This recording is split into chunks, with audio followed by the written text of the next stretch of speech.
Alors, pour parler de cette toute première mondiale dans le domaine de la transfusion sanguine, j'ai demandé à Sylvain Picot de se connecter avec nous. Bonjour Sylvain, j'espère que vous nous entendez bien. Très bien, bonjour. Bonjour à Parfait, vous tous. êtes le cofondateur d'ICEP, qui est une medtech française qui est née à Nantes. Et vous avez développé, breveté une technologie qui est donc assez inédite, puisque vous nous parlez d'une première mondiale, vous allez nous expliquer ça, dans la transfusion sanguine lors d'interventions chirurgicales. Vous lancez déjà, je voulais le préciser, ICEP avec le docteur Francis Gadra, qui est médecin anesthésiste. À partir d'un constat, des besoins ne sont pas satisfaits aujourd'hui en termes de gestion du capital sanguin dans les blocs opératoires. Expliquez-nous ce qui ne fonctionne pas, ce qui ne marche pas. Exactement, en fait, on se situe dans le contexte des chirurgies hémorragiques ou à risque hémorragique, pour lesquelles, en première intention, on a le sang qui vient des donneurs, donc le sang des banques de sang. En France, le sang qui provient de l'établissement français du sang. Mais en réalité, ce sang, on assiste à des pénuries de longue date et qui ont été exacerbées avec la crise Covid, des pénuries d'une façon générale sur les produits sanguins, euh, et qui ont été donc exacerbées. Puis ce sont des produits qui sont coûteux, qui sont rares, et qui portent aussi des risques, qui sont généralement fléchés vers des patients non chirurgicaux.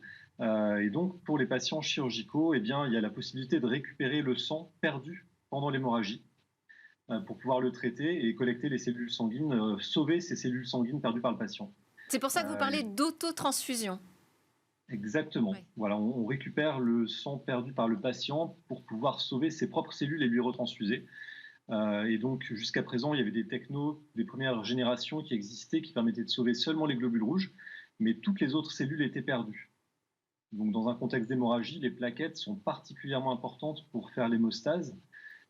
Et donc, voilà, on a développé une techno qui permet de récupérer toutes les cellules sanguines par le patient et qui répondent à ce besoin insatisfait jusqu'à présent. Mais alors, ça nécessite un équipement spécifique au bloc opératoire?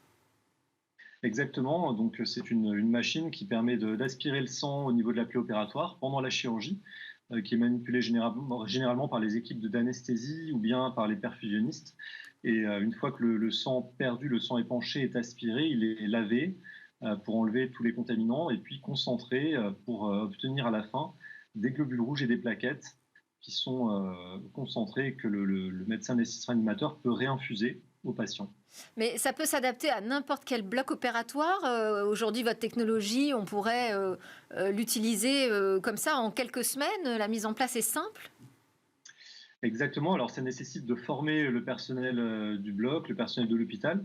Mais effectivement, après une décision d'achat, évidemment, par l'hôpital, l'établissement hospitalier, la clinique, et prioritairement sur des blocs de chirurgie hémorragique ou à risque hémorragique, hein, donc on parle de chirurgie cardiaque, par exemple. Eh bien, voilà, en 2 à 3 semaines, eh bien, une équipe peut être autonome avec cet équipement, avec cette machine installée au sein du bloc. Oui, alors vous avez évoqué quand même la phase achat, qui, à mon avis, est assez essentielle. Est-ce que ça va alourdir les coûts des opérations chirurgicales? Est-ce que c'est quelque chose qui peut aujourd'hui rentrer dans le budget d'un hôpital, à qui on demande déjà beaucoup d'investissement?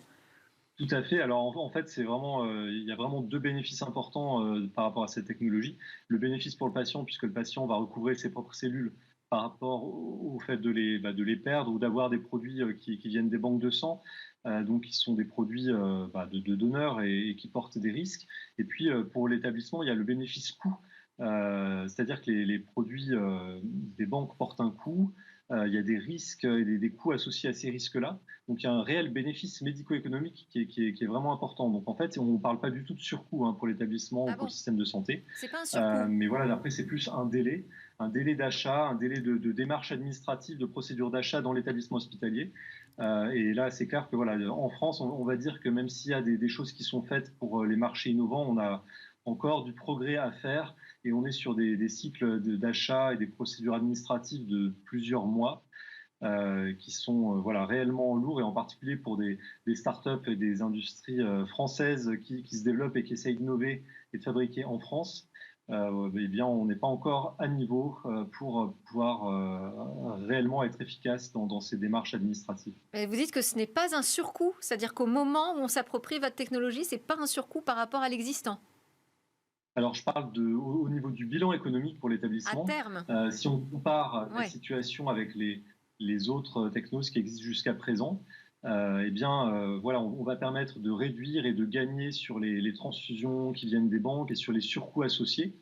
Et donc, en termes de bilan économique, effectivement, on met bien en avant un bénéfice économique. Merci beaucoup Sylvain Picot. Et puis on vous encourage à tenir sur la distance parce qu'effectivement j'ai l'impression que c'est un long parcours, Sylvain Picot, donc fondateur de l'ICEP. Allez, c'est l'heure de notre grande interview. On va découvrir Jeanne Lepayet et son outil BING Dream.